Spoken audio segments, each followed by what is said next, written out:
Inside Attica Prison, New York, America's most violent uprising. There are prisons that disappear into history, remembered only in records and photographs. Then there are prisons whose names become warnings. Attica is one of those names.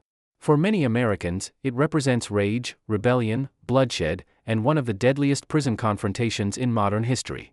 But long before the tear gas, before the gunfire, before the headlines that shook the nation, Attica was something quieter and more dangerous. It was pressure. Pressure built slowly inside concrete cell blocks. Pressure built in crowded tiers, in endless counts, in meals eaten under watch, in punishments handed down without trust, and in years of silence from men who believed nobody outside cared whether they lived or died. By September 1971, that pressure had reached its breaking point. When the explosion came, it would leave dozens dead, expose conditions hidden behind prison walls, and permanently change how America looked at its correctional system. But to understand the uprising, we first have to enter Attica before the world was watching. Before we continue, subscribe and comment where you are watching from. Attica Correctional Facility opened in 1931, built in the farmland of western New York, far from the neighborhoods many prisoners came from. The location was intentional. Distance creates separation. Separation creates control. From the outside, the prison looked immovable, thick walls, towers, fences, stone, and steel. It was designed to project authority before a man even stepped inside. But prisons are not defined by walls. They are defined by what happens behind them. By the late 1960s and early 1970s, Attica held more than 2,000 inmates. Many were from New York City. Many were Black or Puerto Rican men sent hundreds of miles away from their families. For mothers, wives, children, and relatives without money or transportation, visits could become rare or impossible. That distance mattered more than administrators may have understood. Family visits can anchor a prisoner to the outside world. Remove that anchor, and despair deepens. Inside Attica, the state controlled movement, time, clothing, food, privacy, communication, and punishment. But it could not fully control emotion. Anger remained. Humiliation remained. Memory remained. And those forces were accumulating every day. To understand Attica, imagine waking each morning in a room smaller than many bathrooms. A steel bed frame bolted to the wall. Thin mattress. Concrete floor. Minimal personal belongings. A narrow slit of daylight through bars and glass. Then imagine that this room is not where you spend a night, but years. The day began early. Officers moved through the blocks for count. Every prisoner had to be accounted for. Delays could bring discipline. Resistance could bring force. Breakfast followed under strict movement schedules. Men lined up, marched, ate quickly, returned. Then work assignments. Some labored in shops. Some cleaned institutional spaces. Some maintained prison operations. Others remained in cells with little to do except think. Work often paid only cents per hour. To some outside observers, that may sound minor. Inside prison, it shaped everything. A few cents determined whether a man could buy soap, stamps, snacks, or basic necessities from commissary. Meals were functional, not comforting. Noise was constant. Tension moved like electricity through crowded spaces. One insult, one stare, one debt, one rumor could change the mood instantly. Then there were the unwritten rules. Do not touch another man's property. Do not make promises you cannot keep. Do not display weakness unless you trust the person seeing it. Do not attract officer attention carelessly. Do not assume friendliness means safety. These rules were often more immediate than official regulations, because violating them could bring consequences long before staff intervened. At night, when the tears quieted, men were left alone with thoughts many tried to outrun: regret, fear, rage, loneliness, unfinished lives. And when thousands live under that strain together, the atmosphere itself becomes unstable. America outside prison walls was changing dramatically. The civil rights movement challenged segregation and discrimination. Anti-war protests questioned authority. Political consciousness spread through campuses, streets, workplaces, and prisons. Inmates at Attica were not isolated from those currents. Newspapers circulated. Books circulated. Ideas circulated. Many prisoners began discussing rights, race, dignity, and reform. Some studied law in prison libraries. Some educated others. Some believed incarceration itself reflected wider inequalities in policing and sentencing. At the same time, much of the officer workforce came from nearby rural communities and was predominantly white. This created a sharp racial and cultural divide between staff and inmates. That divide did not automatically create conflict. But in an already tense environment, it magnified every grievance. Prisoners reported discriminatory treatment. Some described racist language. Others believed discipline was harsher depending on race. Complaints about healthcare, censorship, and brutality added to the resentment. When legitimate complaints go unanswered, people do not stop feeling them. They simply carry them longer. And at Attica, men were carrying many things. By 1971, Attica was no longer simply tense. It was organized. Prisoners from different backgrounds began cooperating in ways administrators had not fully recognized. Men who might have distrusted each other on the street found common cause inside. They discussed practical reforms. Better medical treatment. Religious freedom for Muslim inmates. Fairer mail policies. Improved food quality. An end to arbitrary beatings. Education opportunities. Realistic wages for prison labor. These were not wild fantasies. Many were basic institutional reforms. But what made them powerful was unity. A prison population divided is easier to manage. A prison population speaking together is something else entirely. Small warning signs appeared before the uprising. Disputes escalated faster. Searches became more aggressive. Rumors spread that a major confrontation was coming. Some officers sensed it. Some inmates expected it. Few knew how close it was. September 9, 1971 began like another controlled morning. But prisons often appear calm right before disorder. During routine movement, a confrontation broke out involving prisoners and staff. Exact details remain debated in historical accounts, but what matters is how quickly control collapsed once tension found an opening. Men surged through unlocked or compromised gates. Officers were overwhelmed in sections of the facility. Some inmates joined immediately. Others hesitated, unsure whether this was temporary chaos or history unfolding. Within a short time, much of Attica was no longer under normal state control. Hostages were taken, correction officers and civilian staff caught in the sudden reversal of power. For years, those officers had represented authority. Now many stood vulnerable before the men they supervised. The symbolic force of that moment cannot be overstated. Inside prisons, power is everything. And for the first time, Attica's power structure had inverted. The center of the uprising became D-Yard. Thousands gathered there under open sky, surrounded by walls they still could not escape. They had taken control of space. But they had not yet secured an outcome. What happened next surprised many observers. The yard did not descend into mindless chaos. It became an improvised political zone. Committees formed rapidly. Security groups maintained order. Food was distributed. Medical attention was improvised. Speakers addressed the crowd. Negotiators were chosen.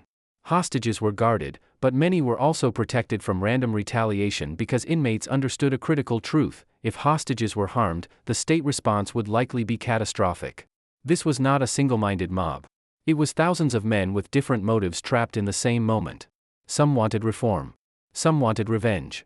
Some wanted public exposure of prison conditions. Some simply wanted to survive whatever came next. From catwalks and towers, authorities watched. Inside the yard, prisoners issued demands and invited outside observers. They wanted witnesses. Because many believed if the world could see Attica clearly, the prison could never return unchanged. For 4 days, negotiations continued. And every hour increased the stakes. The uprising became national news almost immediately. Reporters arrived in large numbers. Television crews positioned outside the walls. Families of inmates and hostages waited anxiously for scraps of information. Representatives from outside society entered as observers: lawyers, journalists, religious leaders, public figures. Their presence gave the uprising legitimacy many officials found uncomfortable. Prisoners presented a formal list of demands. Some conditions could be negotiated. Others could not. One demand became central: amnesty. The inmates feared that surrender without guarantees would lead to beatings, torture, or murder afterward. Officials were unwilling to grant immunity for crimes committed during the takeover. That deadlock mattered more than any speech.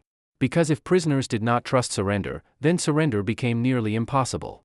Governor Nelson Rockefeller was urged by some to come personally to Attica. He declined. To supporters, it was a political decision. To critics, it was a missed chance to save lives. Inside D-Yard, tension sharpened. Sanitation worsened. Food supplies strained. Hostages weakened. Inmates understood tactical forces were gathering outside. Everyone sensed time was ending. No one knew how brutally. On September 13, before many inside could fully prepare, the state moved. Helicopters rose over Attica and dropped tear gas into D-Yard. Within seconds, visibility vanished. Men choked, stumbled, ran blind through smoke. Commands were lost in the confusion. Hostages and inmates alike were engulfed. Then came gunfire. State police, correction officers, and deputies fired into the yard. The assault was fast, chaotic, and devastating. When it ended, the ground was covered with wounded men and bodies. 29 inmates were killed during the retaking. 10 hostages also died in the assault. Many others suffered gunshot wounds, beatings, or trauma that would follow them for life. One of the most damaging falsehoods spread immediately afterward was that prisoners had killed hostages by slashing their throats. Autopsies later established that hostages died from police gunfire. That truth transformed public understanding of Attica. The official story had collapsed. But for those inside the yard, truth came too late. Retaking the prison did not restore order peacefully. Survivors described brutal reprisals after the assault. Men were stripped naked, beaten, forced through degrading gauntlets, threatened, and humiliated. Some were made to lie face down for hours. Others were assaulted while injured. Not every officer participated. Some reportedly tried to restrain abuse. But rage among sections of staff was intense after colleagues had died. The line between restoring control and taking revenge blurred. For inmates who lived through it, the message was unmistakable: state authority had returned, and it wanted to be feared. Cells closed again. Counts resumed again. Doors locked again. But nothing inside Attica was the same. After the smoke cleared, another battle began. The battle over memory. Who caused the deaths? Who lied? Who should be prosecuted? Who should be compensated? Investigations stretched for years. Lawsuits dragged on for decades. Former inmates sought justice for shootings and abuse. Families of hostages sought accountability and truth. Settlements were eventually reached long after many participants had aged or died. But legal outcomes could not settle moral questions. Was Attica a riot caused by criminals? Was it a rebellion caused by inhumane conditions? Was it a state massacre? History often resists single answers. Attica contained all of those arguments at once. Attica changed the national conversation about prisons. Conditions inside correctional institutions could no longer be dismissed as hidden administrative matters. The public had seen what neglect, overcrowding, racial hostility, and failed leadership could produce. Some reforms followed in various systems. Yet many core issues remained across America: violence, understaffing, solitary confinement, untreated mental illness, and institutions focused more on control than change. That is why Attica still feels current. It was not only about one prison in 1971. It was about what happens anywhere power is absolute and accountability is weak. Today, Attica Correctional Facility still stands. New inmates arrive. New officers report for duty. New routines begin behind old walls. But some places never fully leave their past behind. Attica remains a symbol because it forces an uncomfortable question: when people are locked away, what responsibility does society still owe them? Ignore that question long enough, and history suggests the answer may arrive in smoke, gunfire, and names no one forgets. But the story of Attica did not end when the prison was retaken. In many ways, that was only the beginning. Because once the gunfire stopped, the nation was left with a prison full of survivors, grieving families, traumatized staff, and a government trying to control the narrative. For the men who remained inside, the next days were filled with fear. They did not know who would be punished, who would be transferred, who would be beaten, or who would disappear into solitary confinement. Many were injured. Some had untreated wounds. Others carried no visible injuries at all, yet would relive those 4 days for years. Inside prison walls, trauma does not announce itself. It settles quietly. And Attica had become heavy with it. After the uprising, segregation units became one of the most powerful tools available to prison administrators. A man considered disruptive could be removed from the population and placed alone in a stripped-down cell. Contact reduced. Movement restricted. Time distorted. For some, solitary confinement was presented as discipline. For others, it was psychological pressure. Hours stretched strangely in isolation. Light and darkness lost meaning. Small sounds became amplified. Thoughts repeated until they felt physical. Men who had survived the uprising now faced another kind of struggle: silence. Some later said the noise of D-Yard was terrifying. Others said the silence afterward was worse. Because in chaos, at least something is happening. In isolation, a person is left only with memory. Outside the prison, officials moved quickly to explain what had happened. Early reports repeated claims that hostages had been murdered by inmates using knives and brutal methods. Those stories spread fast and shaped public anger. But medical examinations told a different story. The hostages had died from gunfire during the retaking operation. That revelation damaged trust in official statements and became one of the most controversial aspects of the entire event. If the public had been misled about the most shocking detail, what else had been hidden? That question haunted Attica for decades. Because prisons depend on secrecy more than many realize. Most citizens never enter them. Most citizens never see daily conditions. Most citizens only hear what institutions choose to say. At Attica, that secrecy cracked open for the entire country to witness. While political arguments filled headlines, families lived a different reality. Some waited for confirmation that loved ones were alive. Some learned husbands, fathers, brothers, or sons would never return. Some had to sort through conflicting stories, rumors, and delayed information from authorities. For the families of hostages, grief was layered with confusion. For families of inmates, grief was often mixed with suspicion. Was the death avoidable? Was the account truthful? Was justice possible? And then there were those whose loved ones survived physically but came home changed. Trauma does not always leave visible marks. A person may return breathing, walking, speaking, and still never fully return. Attica created many of those invisible survivors. One lasting impact of Attica was political awakening behind bars. Across the United States, inmates in other prisons watched closely. They saw that grievances long ignored could become national news overnight. They saw organized demands taken seriously, at least for a moment. Prison law libraries gained new importance. Men studied constitutional rights, disciplinary procedures, parole systems, and court decisions. Some became jailhouse lawyers, helping others file complaints or appeals. Administrators also learned lessons. Many prison systems increased intelligence gathering, surveillance, and efforts to monitor inmate organizing. Others adopted reforms meant to reduce the chance of another Attica. Some changed conditions. Some simply improved control. That distinction matters. Because a cleaner prison can still be unjust. And a quieter prison can still be dangerous. Attica also changed the identity of correctional work. Before the uprising, many outside the system viewed prison officers as guards whose job was straightforward: lock doors, maintain order, enforce rules. After Attica, the public saw something more complicated. Correctional officers worked in volatile environments where one ordinary morning could turn into a hostage crisis. They managed populations living under constant stress. They operated within institutions shaped by politics, understaffing, and fear. Many officers carried their own trauma after the uprising. Some lost friends. Some never forgot the sight of the yard after the assault. Some believed they had been placed in an impossible situation by leadership failures above them. That is another truth of Attica: institutions can fail both the confined and the employees enforcing confinement. Why does Attica still matter now? Because the core questions it raised were never fully resolved. How much punishment is enough? Can prisons claim to rehabilitate people while degrading them? What happens when overcrowding meets understaffing? What happens when race and power overlap inside closed institutions? What happens when force becomes the first language of management? These are not historical questions. They remain current in many prison systems around the world. Attica was dramatic because it exploded publicly.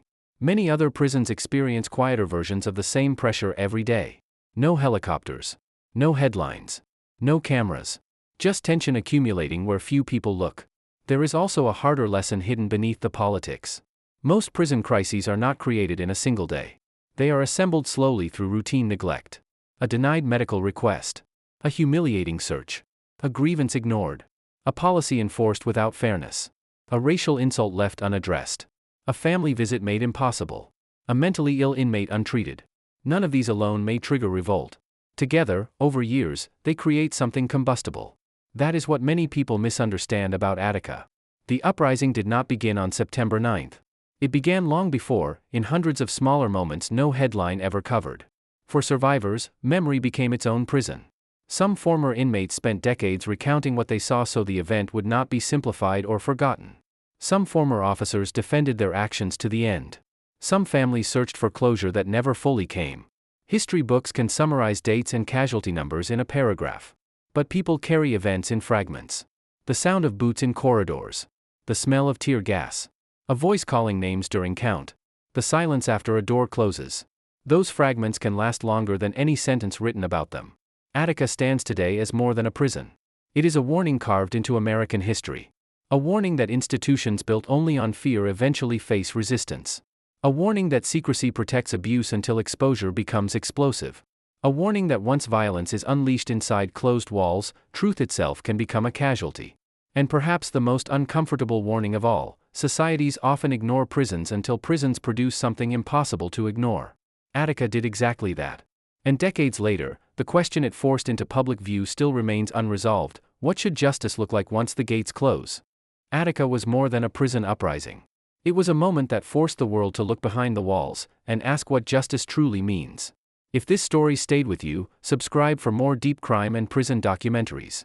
Leave your thoughts below and tell us where you're watching from. Until next time, some walls hold more than prisoners, they hold history.